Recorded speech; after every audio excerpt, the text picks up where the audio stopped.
আসসালামু আলাইকুম। ফুটন্ত গরম তেলে এভাবে করে ডিম ঢালতে শুরু করুন। তারপর দেখুন এত মজার রেসিপি হবে যা আপনি কল্পনাও করতে পারবেন না। আর এই রেসিপিটি একবার বানিয়ে যে খাবে রোজ রোজ বানাতে যাবে, এত বেশি মজার হয়ে থাকে। সেজন্য আমি এখানে 2টা ডিম নিয়েছি আর এভাবে করে ফিটিয়ে নিচ্ছি।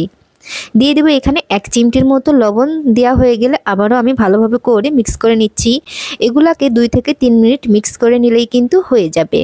তারপর হচ্ছে তেল বসিয়ে দিয়েছি আমি আগে থেকেই। তেলটা যখন গরম হবে এই পর্যায়ে কিন্তু দিতে হবে। আমি একটা চামচ নিয়েছি, এরকম ছিদ্র ছিদ্র আলা চামচগুলা কিন্তু সবার বাসায় থাকে। তো তারপর হচ্ছে এভাবে করে দিয়ে দিলাম। দেওয়া হয়ে গেলে এখন হচ্ছে উল্টে দিতে হবে। তো এইটা কিন্তু দেওয়ার সঙ্গে সঙ্গে ফুলে যাবে আর হইতে একটা খুব সময় লাগে না, 2 মিনিটের মতো সময় লাগে। এখন হচ্ছে এপাশ ওপাশ আমি উল্টে দিব, দিয়ে তারপর হচ্ছে ভেজে নিচ্ছি। তো এইটা কিন্তু হয়ে গেছে, আমি নামিয়ে নিচ্ছি। এই তো এখন দিয়ে দিচ্ছি এখানে শুকনা মরিচ। আমি এখানে কয়েকটা শুকনা মরিচ দিয়ে দিব এখানে পেঁয়াজ কুচি।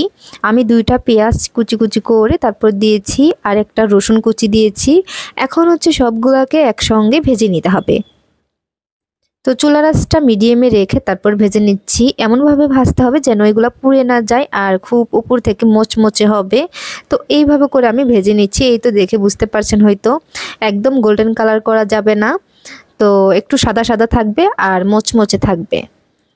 তারপর হচ্ছে একটা আলু আমি একেবারে কুচি কুচি করে নিয়েছি, তারপর ধুয়ে পানিটা ঝরিয়ে নিয়েছি, কোনো রকমের পানি থাকা যাবে না।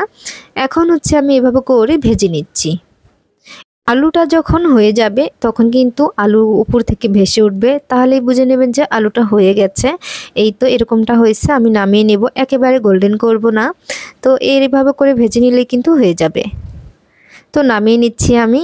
তো এখন যে ডিমটা ছিল এই ডিমটা কিন্তু আমি ব্লেন্ডার করে নিচ্ছি। আপনারা চাইলে কিন্তু হাত দিয়ে এই কাজটি করে নিতে পারেন, সেক্ষেত্রে একটু সময়টা বেশি লাগতে পারে। তারপর দিয়ে দিচ্ছি এখানে ভেজে রাখা শুকনা মরিচ, আর দিয়ে দিচ্ছি এখানে পেঁয়াজ রসুন ভাজা, আলু ভাজা, দিয়ে দিচ্ছি 1 টুকরার মতো লেবু রস, এতে করে সুন্দর একটা ফ্লেভার আসবে। ধনিয়া পাতা কুচি দিয়ে দিলাম, দিয়ে দিব একটু লবণ দিয়ে, যেহেতু ডিমটা আগেই আমি ভেজেছি সেই ক্ষেত্রে কিন্তু লবণটা একটু কম করেই দিতে হবে বুঝে শুনে। এখন হচ্ছে হাত দিয়ে এভাবে করে মাখাতে হবে। তো হাত দিয়ে আমি একটু ভালোভাবে করে মেখে নিলাম আলু আর মরিচ। তো এখন হচ্ছে ডিমের সঙ্গে মিক্স করে নিব।